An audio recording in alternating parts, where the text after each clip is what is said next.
Welcome back to BLOCKTV. It's time now for Links in the Chain, our chance to deep dive with an industry insider building the crypto ecosystem. Since its inception in 2017, British-based Electroneum has attracted over 3 million users, most of which come from some of the poorest regions of the world, with the declared goal of helping the unbanked, underbanked, and poverty-stricken. Electroneum has established a mobile cryptocurrency offering a mobile cloud miner that enables users to convert their phones into revenue streams and earn up to a potential $3 in ETN, their native crypto, every month. And I speak now with founder and CEO Richard Ells. Richard, thanks so much for speaking with us. Hi there. Thank you for inviting me on. Much appreciated. Absolute pleasure. All right, so to kick things off, you say by your own research, 1.7 billion people don't have access to a bank account. How can you guys help to change that, and also give a bit of context? What does it mean in order to get those people that are unbanked into a banked system? Yeah, well, I think one of the largely or misunderstood things about this is that they're probably not trying to get into the banking system. The banking system in the developing world is often costly, and people don't really have a use for it necessarily. If you're working and earning your local fiat, your local whatever the local currency is, into your hand, and you're spending that money on food and services local to you, there really isn't any requirement to have a bank account.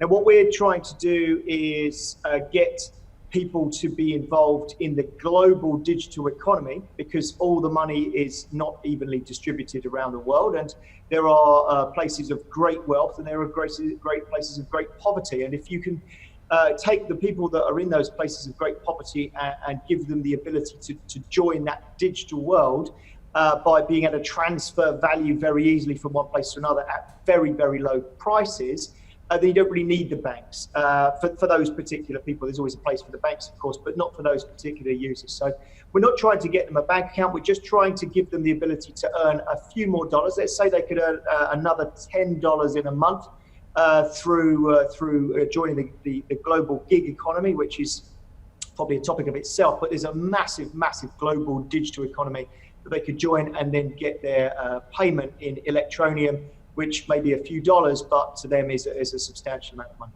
And certainly to those living at or below the poverty line, those few dollars can make a difference. But I suppose I have to ask the question, I wonder here, you've got some stiff competition in this field. Facebook obviously leading their own charge to work for the unbanked with the Libra Association project coming underway, obviously, and that's facing its own scrutiny and hurdles. But how do you compete with an organization like Facebook that has such access to these people already and seems to be working in a similar field? Yeah, well, we're not really the same sort of proposition as Libra, even though, funnily enough, our blockchain is very similar, in fact, to Libra's white paper, except ours is fully functional. But actually, the more people that get involved in crypto and understand that it's a real thing and can really change the world, the better. So I welcome Libra. Libra is going to be one of many cryptocurrencies that are solving problems. And the more people that understand and trust that cryptocurrency is not something nefarious or scary, and it can be a real goal, a real changer of their lives, the better. From our perspective, we have this thing that you spoke about earlier, where we drip out some cryptocurrency to our users. That's what's given us viral growth. Now, as a stable coin, and with the method of hitting the market that they've adopted, Libra won't be able to just give away cryptocurrency in quite the same way that we can. So we have very different routes to market. And let's not forget, ultimately, there's not only one car company, there's not only one mobile operator. There's plenty of room in the market for multiple brands, and the more brands there are, in fact, the better it is for the consumer. So yeah, we're not afraid of a bit of competition, even though the competition's got the giant rubber stamp of Facebook written on it. And certainly, perhaps a rising tide can lift all ships. But I suppose you touched on a point there, which you said that your blockchain setup is similar to that of Libra's. There are some distinctions, of course, but you do use what you consider a unique proof of responsibility as opposed to the proof of stake or proof of work concepts often used in other blockchains. What can you tell me about that particular system used by Electroneum?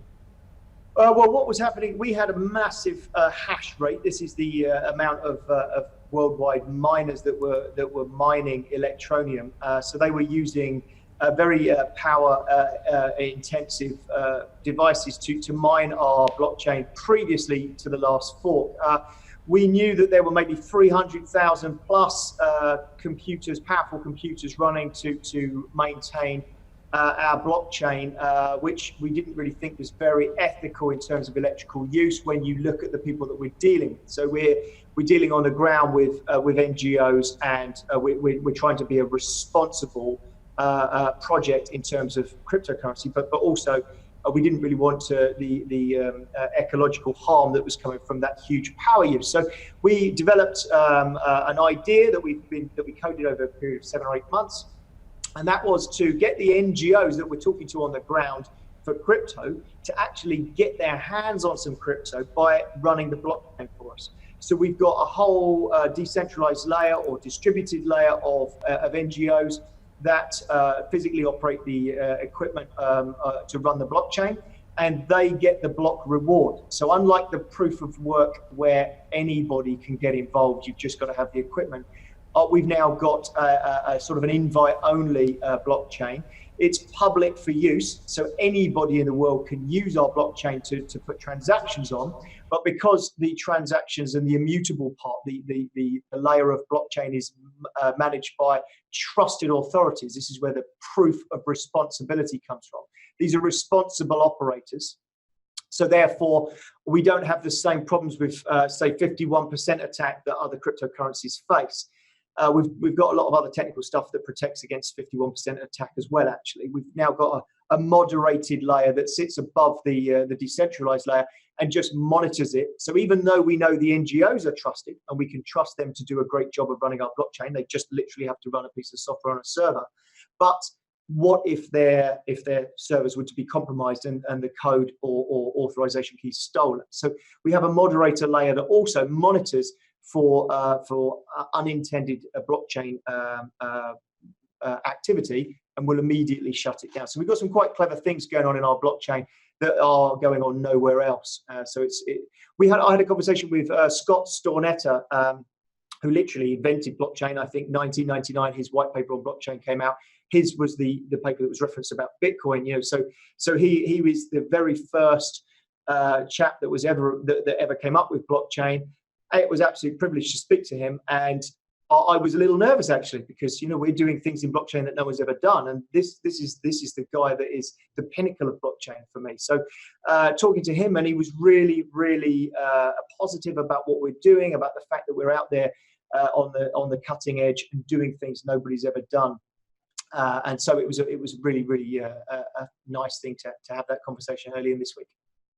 But I suppose, just to see I'm understanding it correctly, with the proof of responsibility system, you do sacrifice a little bit in the way of that true decentralization for the sake of the security. I mean, there is a centralizing hub and organization that, in terms of, let's say, in comparison to Bitcoin, for example, you do lose some of that truth. Yes, there are projects out there that are absolutely 100% fully decentralized. They have no central authority of any kind. And of course, there will always be room for those. I mean, I'm a real crypto believer, and I think that there is absolute requirement for those. I don't think that governments should have the power over everybody in the world's finances. So I like those projects, but there are not enough on-ramps and off-ramps to enable people to easily get involved in crypto. So remember that if you mine a little bit of ETN, or in this case, if you're given a little bit of ETN in this method that we call cloud mining.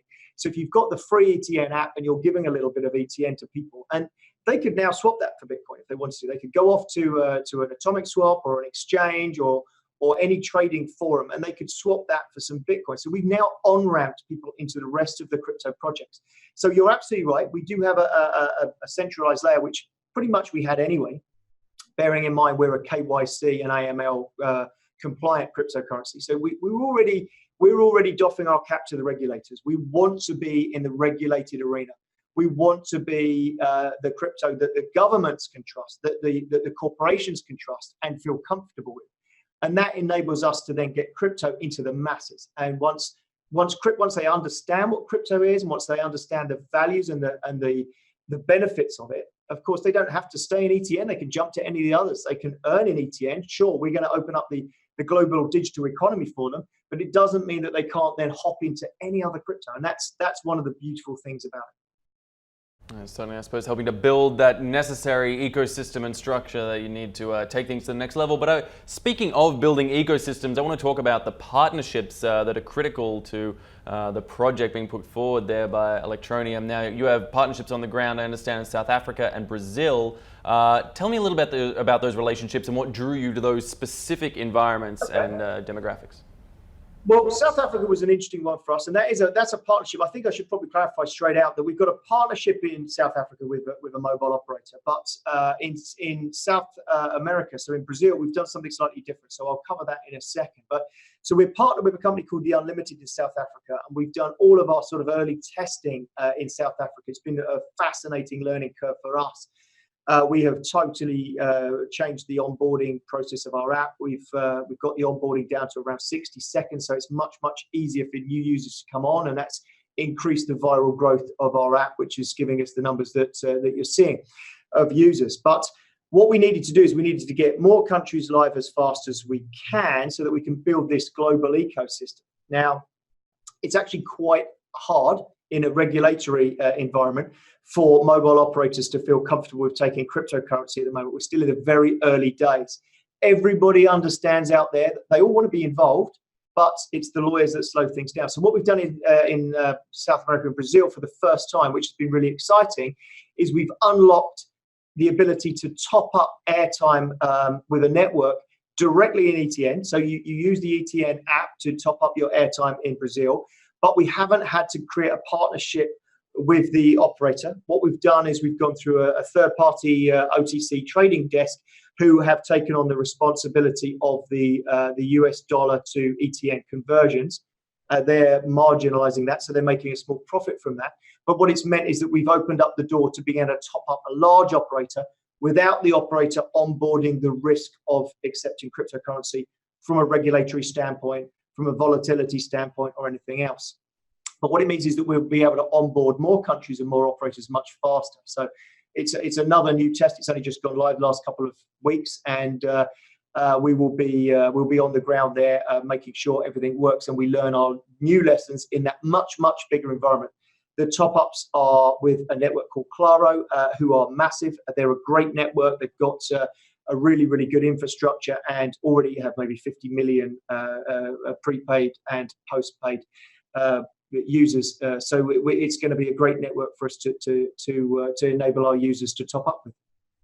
And you've made as part as well, and I know we've touched on this lightly, but I want to go in a little bit deeper in this. You've made it the focus of Electroneum to really focus on humanitarian and entrepreneurial elements within your business model. Say repeatedly in your literature that this is a key part of your business model, but I wondered if you could detail a little bit about perhaps some of the projects that you guys are backing and supporting, and some of the sort of goals and models you have for the medium and long term in that sense.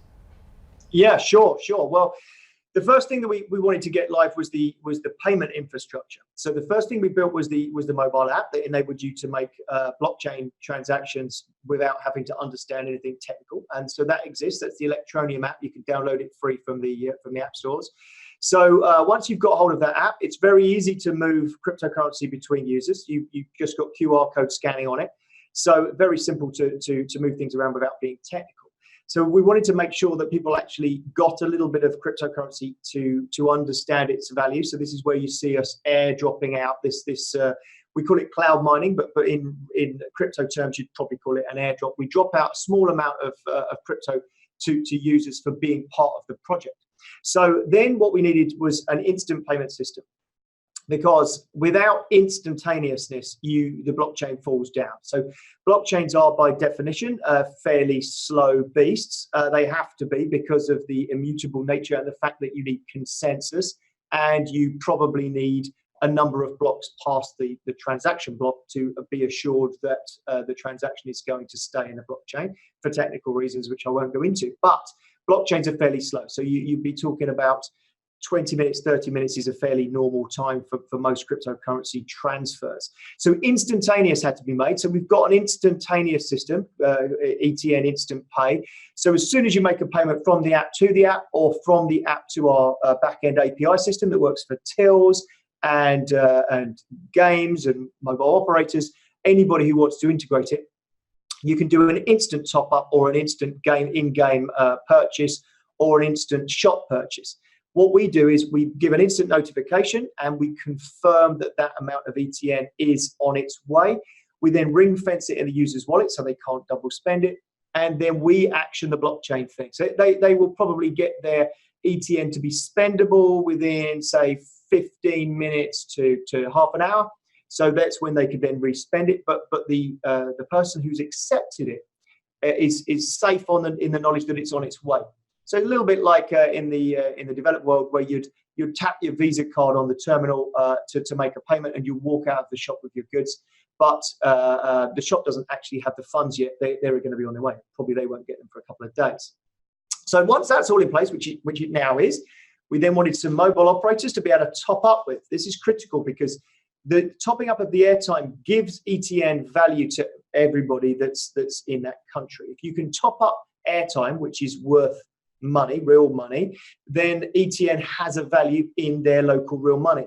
These guys are not going to be going to a cryptocurrency exchange and trading. They're not going to be going to a cryptocurrency exchange and swapping for fiat. They're going to need another outlet for the value. And that's where we've partnered in some cases or delivered the ability to top up in others with airtime. And then the last part, which is not live yet, which is our most exciting part because it completes this ecosystem. The last part is us giving access to the global digital economy.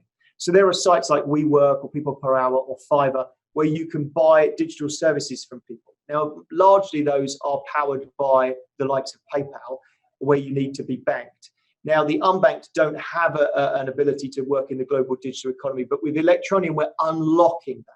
So what we've got is we've got a site that goes live in the next couple of months that is that gives you the ability to sell a digital gig. So you could sell a little bit of service. It might be a translation that you provide, might be making a video, might be it could be doing some digital data mining on the internet. It could be anything you could basically do from your smartphone, or later hopefully we'll build them up to be able to get a laptop and get involved in absolutely all the digital services. So the gig economy really unlocks everything about Electroneum, and that will be out this year for sure and powered by Electroneum, but also accepting Visa and MasterCard from the developed world. So someone could buy a gig for $3 or $5 with a Visa card, but we will be transferring ETN in the value side of things, will be what they get transacted in. So they'll be able to earn some ETN, which we know they'll be able to spend on airtime, but also other things as that entrepreneurialness spreads throughout their region. It certainly sounds like it'll be an interesting vision, and we'll see if this unlocks the true productivity potential of the developing world. Perhaps this will be the new way to, as you say, get those people into the gig economy, into the digital economy, and this can be that access on ramp. I want to thank you so much, Richard Ells, founder and CEO of Electroneum, for breaking down his new product and what he's got here today. Interesting to see how developments will continue following this and other stories like it at blocktv.com. So stay with us for all your latest news and information. I'm Asher Westrop Evans. Thanks for watching. For more news and updates, follow us on Twitter.